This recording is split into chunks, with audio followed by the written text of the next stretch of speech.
ভর দুপুরবেলা মাঠে আসছি কাজে। এখানে একটা বিল্ডিংয়ে কাজ করব, তো কী পরিমাণ গরম ভাই! যারা রৌদ্রের মধ্যে থাকেন তারা বোঝেন।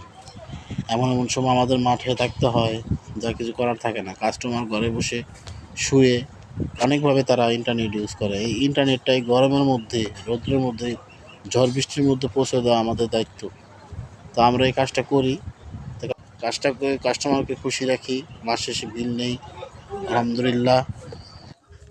এখানে এই কাস্টমারটা যে সমস্যা হয়েছে, এই কেবলটা নিচে হয়ে যাওয়ার কারণে কেবলটা ছিঁড়ে যায়, যে কোনো কারণে হোক। তো ছিঁড়ে যাওয়ার কারণে কাস্টমার হঠাৎ করে ফোন দিয়ে বলতেছে, ভাই কানেকশন নাই, এসে চেক দিয়ে যান। তারপরে আমরা টিম পাঠাই, পাঠানোর পরে এখানে দিয়ে কেবল ছিঁড়ে আছে।